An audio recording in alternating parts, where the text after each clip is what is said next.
Sagittarius moon reflecting Virgo sunlight to earthly eyes. Salutations from space and aloha from Earth friends. Gemini Brett here to explore these relationships of the signs by following the moon through the constellations, through the signs, and through her reflections of sunlight through her phases. So, just as the myths tell us that Diana delivered her brother Apollo's birth, the soul of moon delivers the spirit of sunlight to earth. I think in the description of this video, I asked this question: what is the Sagittarius job of the Virgo tribe? And hearing that phrasing implores me to give a nod to my first teacher of astrology, who is Daniel Jamario at the Shamanic Astrology Mystery School. For that's Daniel's language. He'll say things like earning the Sagittarius degree at Virgo University, or the Sagittarius job of the Virgo tribe. And it's a wonderful language to explore the combination of signs. Now, I should say that in the shamanic astrology paradigm, in the astrological approach that came through Daniel Jamario, he's working with combinations in different ways than I am, and that we will together here today. Daniel's looking at, for example, the sign of the moon and the house placement of the south node, or the sign of the ascendant and the house placement of the north lunar node. I'm interested in exploring the sign of the ascendant, and as the ascendant, the oiox is the rudder of the chart, the house placement and sign expression of the steersman of the chart. For example, Virgo is rising where I sit right now. In Virgo, rudder, the ascendant, is said to be steered by Hermes, by Mercury, who's currently in Leo, somewhere here, right? So how does a Leo Mercury steer a Virgo journey? But another thing I'm interested in exploring, and what we're here to explore together today, did you know you signed up for this, is how the Sagittarius moon reflects Virgo sunlight to our earthly eyes, right? For me, the greatest opportunity to combine signs through practice comes through following the lights. Of course, the sun will journey through each of the 12 signs every year. The tropical zodiac is the most beautiful solar calendar ever constructed. Not a calendar of 365 and about a quarter days, but rather a calendar of 360 degrees, right? Which we divide into 12 slices of 30 degrees each. Why? Because creation creates in 12s. And also because typically there are 12 months in a year, 12 cycles of lunar phases each year, but really there are 12.3, 12.37. And so we can have years like this calendar year of 2025, if you're into that whole Gregorian trip, where there are 13 new moons in the year. About every 3 years, we have 13 new moons versus 12. And in fact, this year we will have 2 consecutive Virgo new moons. This might be the best way to define a blue moon, a second consecutive new moon in an astrological sign. Of course, that's not the way that modern astronomers defined new moon. They speak about the third of 4 new moons in the seasons that have 4. Seasons typically have 3, and so when they have 4, it's not the last, not the fourth, but the third. And I feel that this is likely the result of astronomy turning its back on the sacred science that you and I call astrology, the rainbow bridge between astronomy, the measurable, and the correspondences, the immeasurable quality of the heavenly happenings. Anyway, so for me, I kind of want to take back the idea, perhaps the truth, that a moon defined as blue would be the second consecutive new moon in a particular zodiac sign. And for those of us who choose the tropical zodiac, which is directionally aligned like so many ancient systems of sacred mystery traditions, we will have, in that sense, a blue moon in this calendar year of 2025. If you're into that whole Julian Gregorian trip for defining time, right? So 2 Virgo new moons this year, the first at the first degrees and the second at the latter degrees. The second one being a solar eclipse. We're coming into eclipse season. So I'm seeing Mystical Risings, beautiful name here in the chat, says I have a 29-degree Virgo moon. Right. And so, of course, your moon sign, your moon degree from your nativity is about to be eclipsed. What does it mean? Well, one thing it might mean is great time for a reading. And so before I journey into the Sagittarius reflections of Virgo light, let me just say, as it is typically twice a year in eclipse seasons, I like to offer an eclipse special.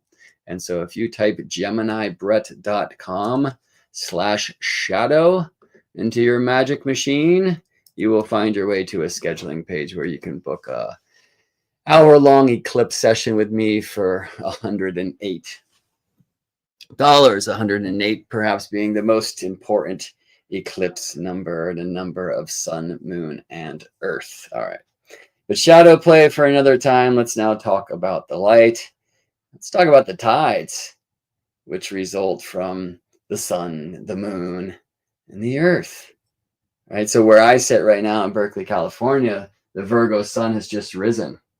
Right. And it's pulling the waters away from where I live. So if there was no moon, this would be the low tide time, right? The sun and its tidal force pulling the waters that way, and that bulging the waters this way. But right now where I sit, the moon is down here below and it's pulling the waters like towards us, right? And actually the moon has a greater tidal force than the sun because it is so much closer to home. The moon has about twice the tidal force than the sun does.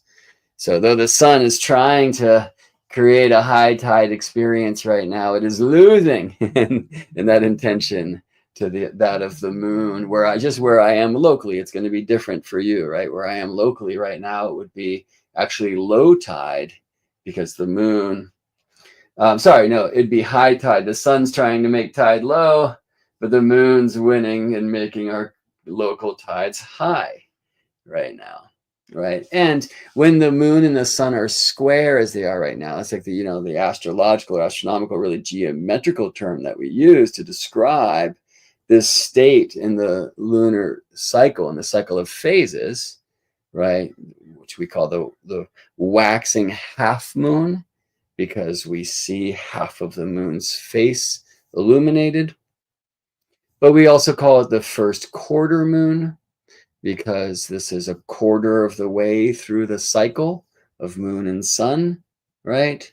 And we call it the opening quarter moon versus the waning half moon, which is the third quarter moon, or the closing quarter moon. We also describe this as the opening square time of the cycle, or we could say as well,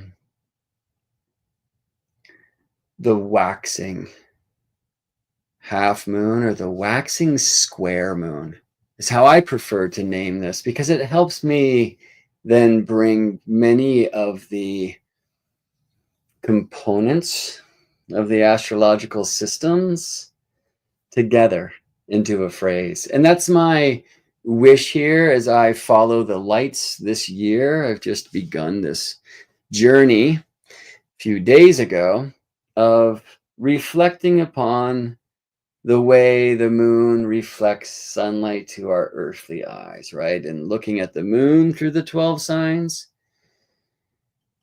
which the moon explores every month, right? But the way that that moon is reflecting sunlight to our eyes, and of course it takes a year for the sun to explore each of Earth's 12 signs. So we're in this month, if you will. I'd prefer to call it a sunth, this time where the sun is journeying through tropical Virgo, as it is at this time each year.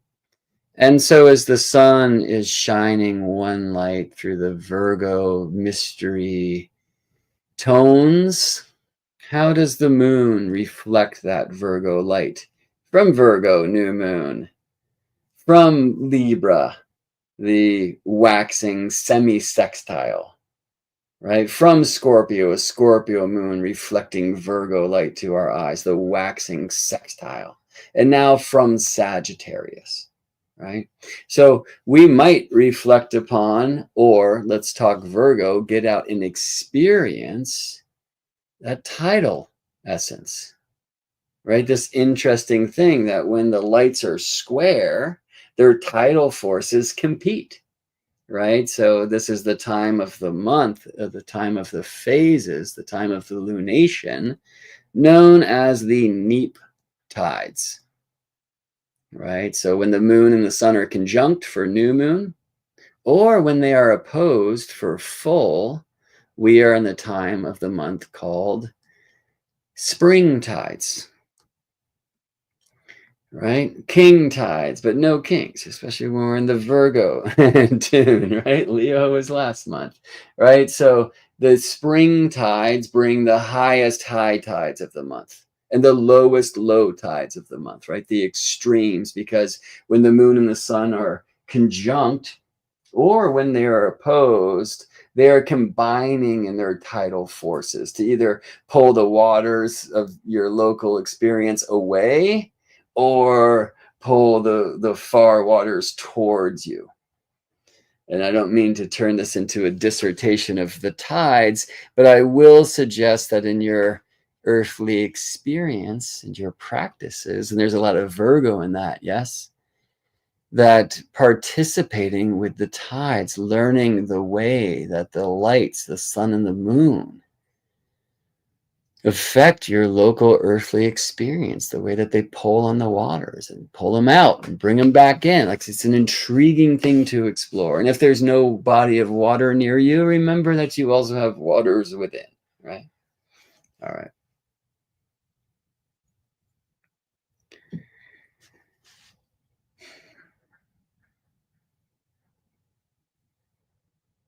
Let's not make this a forever journey, though the moon is in Sagittarius, because my daughter just woke up and I need to be in service. I wish to be, I get to be in service to my baby girl and to mom and to the family, you know? Virgo. All right. So working with the tides, you know, and if you're in, I don't know, Timbuktu right now, you have a different tidal scenario than I do, right? Like, a beautiful truth about the tidal forces is that, yes, wow, there are spring tides at new moon and full moon tides, you know, during the month, during the lunation. And that's true for everywhere in the world. Like, when those high highs or low tides come to you locally has everything to do with where the sun and the moon are locally, right? So globally, signs or aspects like new moon or full, locally, houses.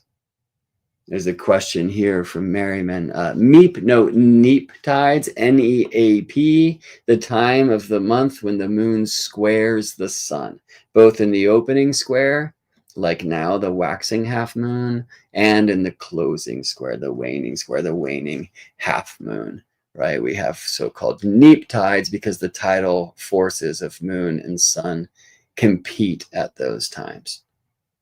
And during the neap tides, we have the lowest high tides of the month and the highest low tides of the month. Let's say the least high tides and the least low tides, right? Whereas at the spring tides, at the conjunctions, new moon and the opposition, the full moon, we have the highest highs and the lowest lows, right? The extremes. And that's, by the way, particularly extreme at this time now, when we are in the lunar standstill of the 18.6 year journey of the lunar nodes through the zodiac, right? The lunar nodes being these points in space where the path of the sun, the ecliptic plane, the heart of the zodiac, is crossed by the path of the moon, right? Every month the moon snakes above and below the path of the sun, crossing the sun's path at the lunar nodes. And those nodes themselves retrograde slowly through the zodiac, taking 18.6 years to transit the wheel, typically in retrograde. When the north node of the moon reaches 0 Aries, not Ram, not sidereal Aries, 0 tropical Aries, then we are in what we call the lunar maximums. And then you're going to have the highest high tides and the lowest low tides every month, right? This gives a great credit to the truth of the tropical zodiac and also the truth of lunar nodes, I will suggest, and their influence on the powers of the moon and the sun and the earth. So the School of Astrology, which is my school, we like to make astrology real. No, we like to help remind you that astrology is real as the rainbow bridge between the astronomy, the measurable side of the heavenly happenings, and the correspondences, the immeasurable side. And maybe there's something to explore in that when we contemplate the way the Sagittarius moon reflects Virgo light to our earthly eyes. I experienced this with my earthly eyes last night. I was outside right there, walking from this little casita to the house, to the family, and I looked up and I saw the moon very close to Antares, which for me is like a partnership star. I'm not saying that's meant to be how that star works for you or for all of us. It's just that I was born at a time when Aldebaran, the eye of the bull, was rising in the northeast, and therefore Antares, the heart of the scorpion, was setting in the southwest. And of course, we in our cosmic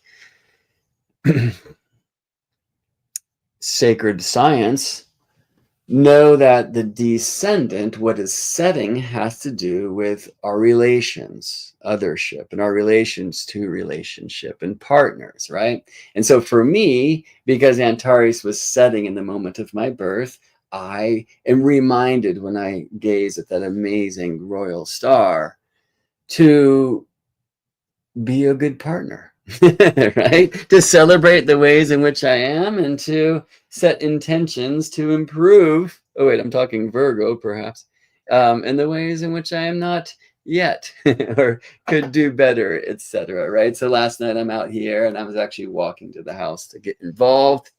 And I saw this beautiful moon very close to Antares. So I said, wow, the moon's in my 6th house. I'm glad I did Qigong this morning.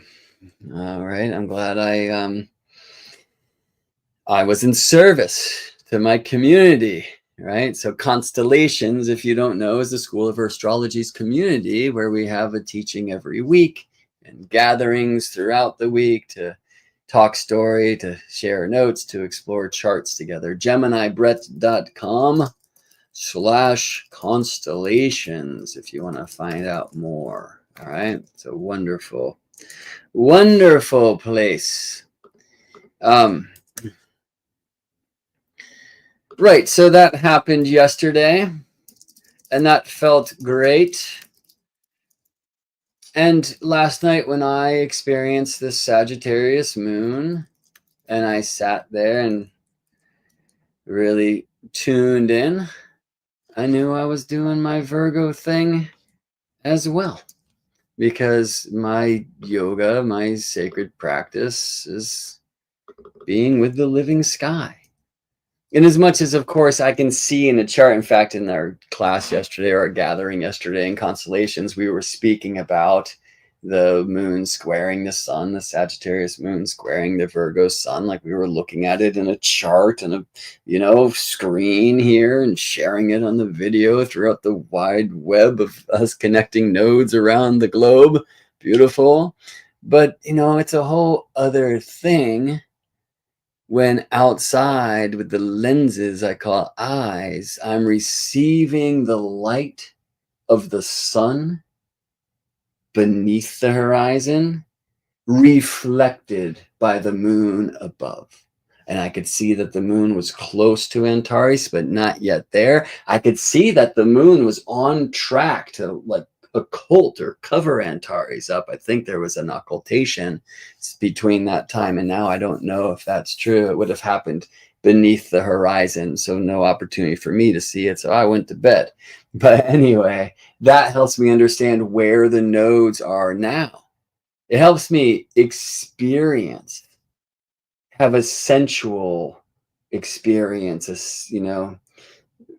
through my vision. And in that, right, in that practice, in that experience, in that embodiment, then the contemplations of the philosophy, like the journey, the traveling without moving journey, right? It's a very different thing than if I'm doing this on a chart on a screen, or you printed out piece of paper. At least I can touch it, or right, I can take the crystals for planets or other things, my zodiac smurfs, and build the chart, which I think is actually much more profound than like looking at a chart, drawing a chart from the tables versus pushing the computer buttons, like these kinds of things that allow us to actually have like a practice, an experience, to to take time with it. You know what I'm saying? And this for me is kind of quintessentially Virgo.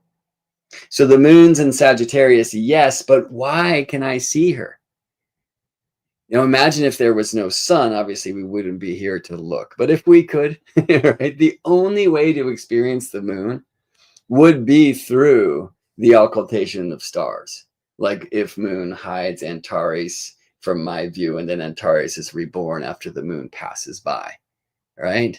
Because I see the moon, I see the Mercury, the Venus, the Jupiter, as I did this morning. Why? Because they are reflecting sunlight to my earthly eyes.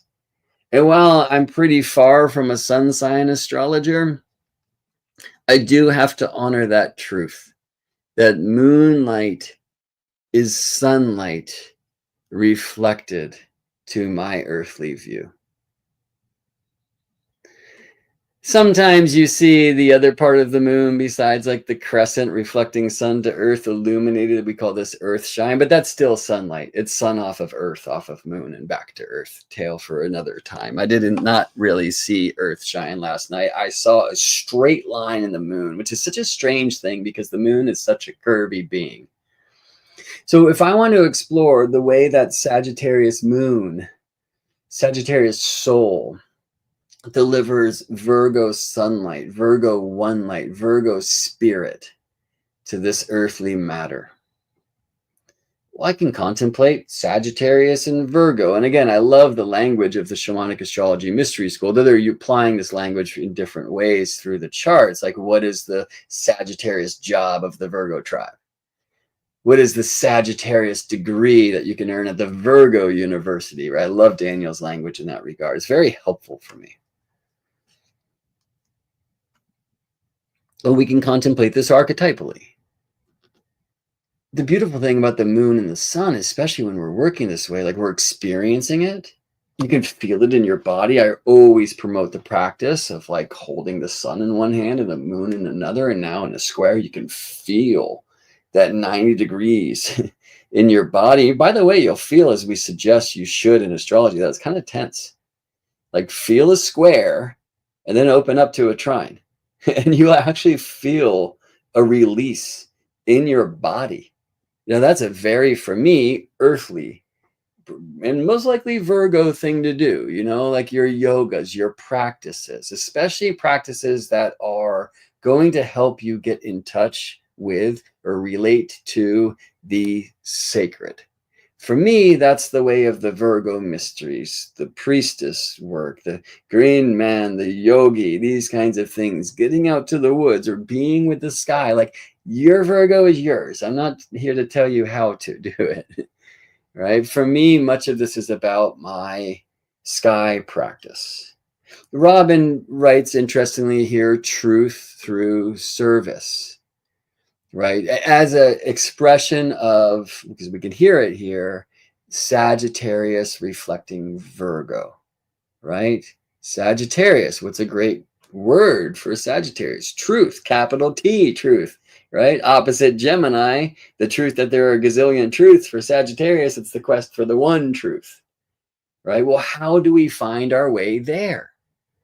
And when we see that Sagittarius moon reflecting Virgo light, we might reflect upon the way that Virgo can help us find Sagittarius, or the way that Sagittarius might result from Virgo, right? So when we hear truth through service, thank you for that, Robin, that's beautiful.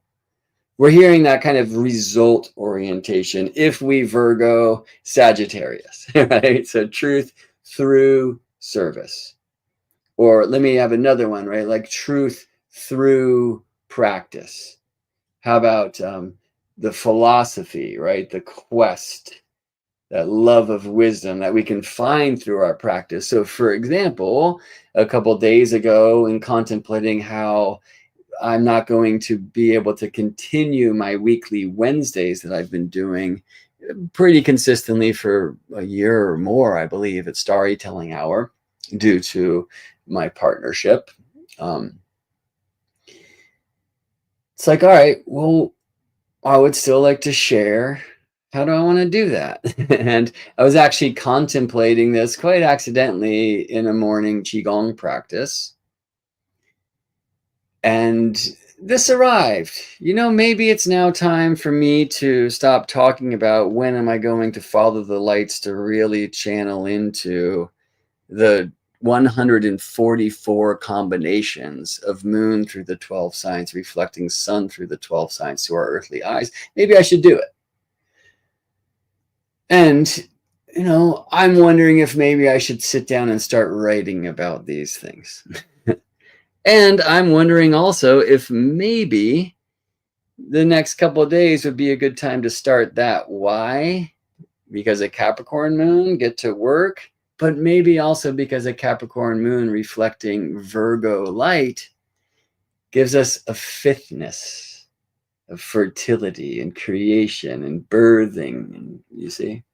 What do I mean by a fifth-ness? Well, Capricorn is the fifth of the Virgo design, just as Sagittarius is the fourth of the Virgo design, right? So as we explore these combinations, we get to explore them in so many different ways, archetypally, like as Robin shared, right? Like truth through service, right? So how if I rode my bike yesterday to go experience the sunrise, right? Actually took a journey, Sagittarius, to do my Virgo. I would suggest that's kind of these things reversed. But still, right? Actually, the bike ride, though, I was pedaling hard. I got a workout. Maybe that was my Virgo, and it brought me to an experience where I could see some truth. Do you see what I mean? In fact, I had to pedal to take the journey. Maybe that was Virgo and Sagittarius together, though the moon was in Scorpio at the time. So we can reflect upon these things archetypally, right? And if I ask this question, what is the Sagittarius job of the Virgo tribe? Well, who is the philosopher of the priestesses, right? Who is the one in that priestess tradition that is sent out, right, on the quest? Well, as I hear myself saying that, I'm reflecting upon another way that we can explore the sacred 144. So if we look at that heroine's journey model, that monomyth model, for example, right? I like to see in these squares what Joseph Campbell called crossing the threshold. when you look at that straight line in the moon's face, it's like a weird experience, at least for me. The moon is such a curvy being. And nature is curvy, you know. Alan Watts, a teacher I won't get to meet in body, often describes it as like nature is wavy, not straight, you know, like so much artificial, you know, design and these straight lines and whatnot, you know. But like you get outside, like you don't see much of that. Seeing that in that fence, but not in that tree, right? So it's strange for me to see that straight line in the curvy being of the moon, right? And that means moon is square sun, you know? So for me, it's one thing to like see this in a chart. It's a whole other thing. It's an experience to be with it and to see it in the sky. And frankly, there's times where I'm just following charts like religiously. I mean, this is I'm very honored to have the job, right, of like sitting with people on their astrology charts. So I'm seeing like what the sky's doing frequently. Anna was asking me this morning, she's like, how often do you like check in with like global transits and stuff? I was like, you know, I don't, but I do every day that I'm working. You know what I mean? But for me, there'll be times where it's like I can even like kind of do that and then not do that in some weird way.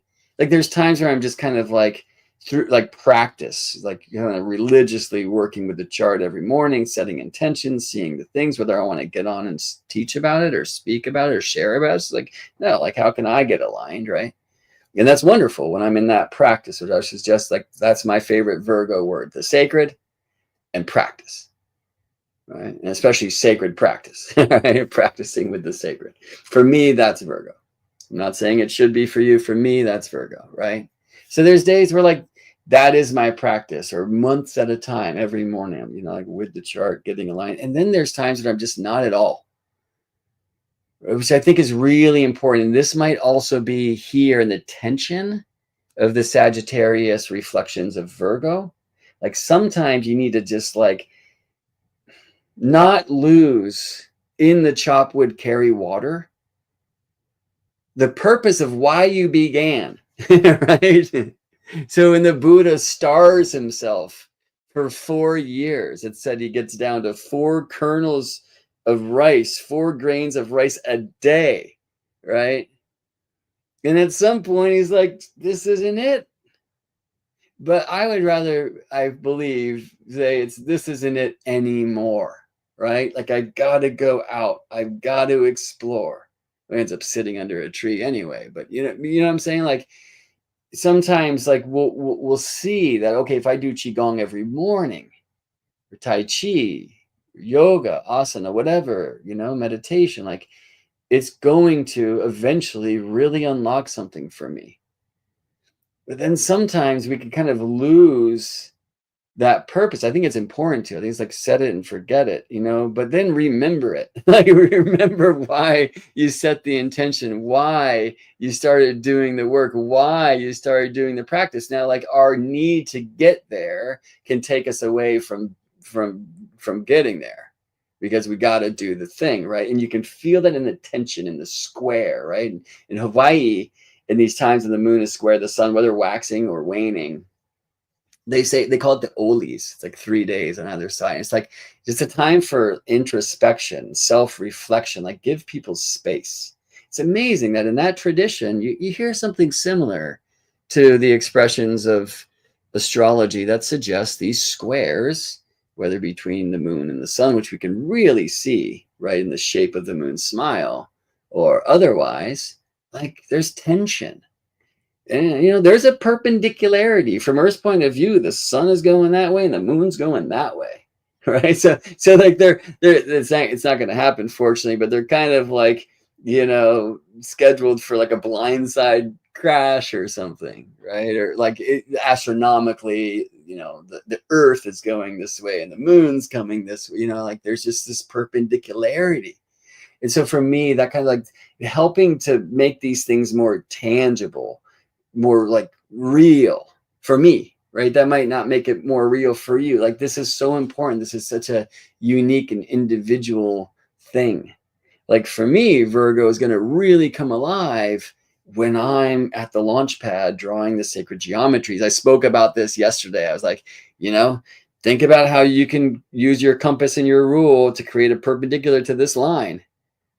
And you're going to need circles. You're going to need the vesica. You're going to need the womb. And for me, that's just the most profound thing. But I don't expect that to be profound for others. And especially if I'm just sharing things that happen as a result of my practices in my weird language or my attempt to language these things, which kind of defy words, it's not going to work. So I would rather say, hey, this practice is helping unlock some things for me. I encourage you to do this practice. Because I've seen it won't work for everyone, that this type of approach, and so sacred geometry, the musical harmony, the sacred astronomy, the number magic, like the quadrivium of sacred sciences, like they help unlock me. They help me learn astrology through my own personal experience and my contemplations of my experience, which is the only way wisdom can arrive. It doesn't happen through being told what a thing is and then regurgitating that, right? That doesn't mean I shouldn't write about this, right? But I would rather, and very importantly, especially when we're talking about Sagittarius and Virgo, say that this is going to happen for you through your practices. You will receive the truth, ? Hopefully we're only finding our way to questions that can only be answered by better questions. Let's keep it interesting, right? Let's not fall prey to the potential religiosity that results from those who believe they have found the truth and there's only one way to climb the mountain, and that. But now I'm talking about Sagittarius light being reflected in different ways. Let's keep it in the Virgo sun being reflected by Sagittarius light. So this kind of result thing, truth through practice. And again, the other day I'm like in my Qigong and I kind of receive let's take this journey. Let's commit to this journey, right? Let's practice here. So how will I keep that true once the sun starts shining Libra light, Maybe I should start doing it with my partner or bring others in through interviews. You see what I mean? Like Libra will be a different tone than Virgo. But one thing that came through when I was speaking about these things the other day, and it was actually Libra reflecting Virgo and the kind of peace we receive through the practice, I was like, you know what? I need to go pick up trash. And then the harmony and the balance that you feel after you do the service, And it's not about somebody seeing you do that or telling you did a good job. It's just like you do a thing because you know it's right, and then you feel ease, right? So anyway, I brought a bag to Strawberry Creek to pick up trash. There wasn't any trash. I was the only trash there. It's like I brought a plastic bag. I brought the trash. Anyway, but then yesterday I was on this bike ride to go receive the rays of the rising sun. And there was all this trash right at the water side down here. And it's like, all right, that's my spot, right? So I didn't have a bag with me. I didn't have the time. But sometime this month, I've received the instructions, if you will, and I go pick up some trash, right? And as I go out to do that, what will happen for me? Maybe I'll do that also with a Capricorn moon reflecting Virgo light. Go do the work, go do the practice, whatever. But you hear what I'm saying? We do a thing and stuff happens. Or right now I'm working on my chromatic scales at the piano. And I wish I did it when I was a kid, when things just kind of happen more easily. But I got a metronome, tick, tick, tick, tick. Or I'm working on, Only Fools Rush In. It's do, do, do, do, do, do, do, And I'm having a hard time with it, right? But whatever. I'm sitting there, I'm practicing. It's getting easier. And there was a point this morning where I slowed the metronome down a bit, right? And I just found the pocket.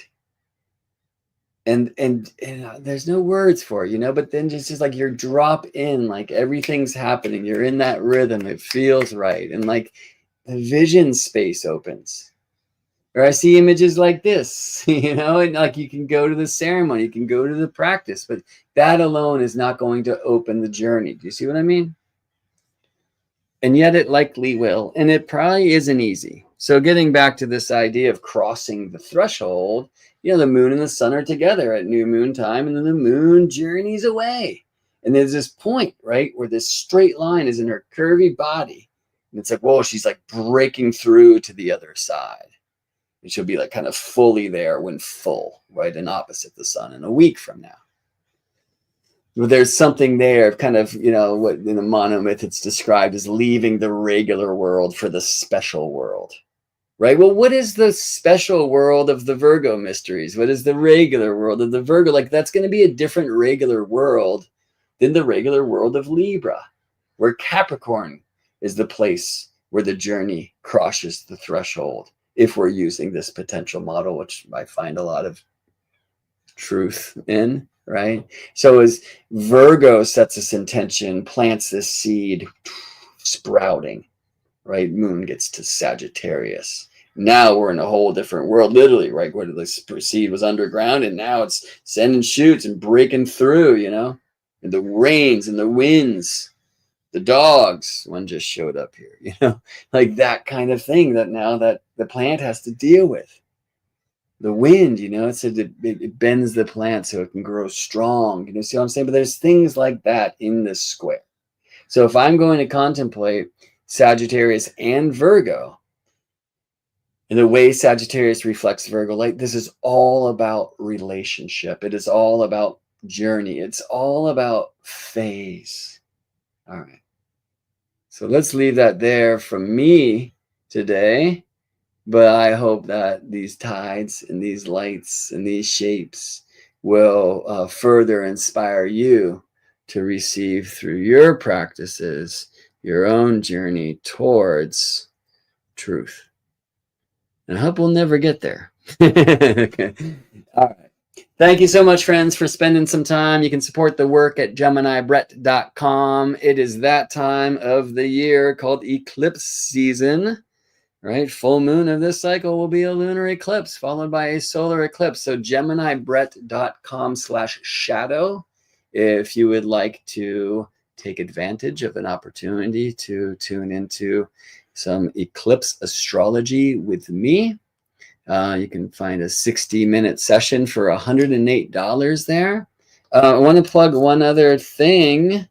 You can go to oh my gosh. Yeah. Chartsong.com. Thanks to my beloved Anna for creating a website devoted to the Soul Song project that my dear friend, master grand pianist Eric Deutsch and I have created, where I turn charts into musical harmony, and Eric creates an amazing 12-minute song based upon those Astro Harmony production notes that I send his way and his own channel.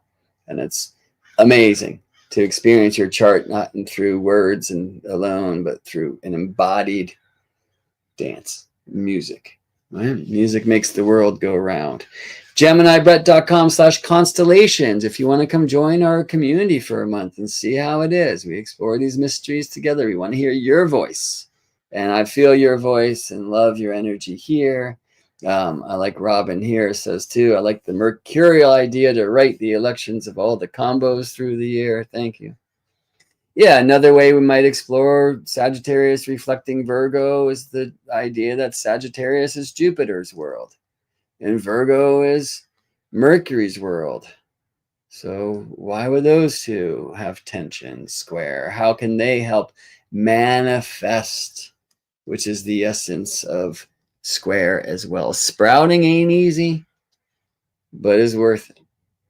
All right, there's so much more to say, but I'd rather go do. See you in space.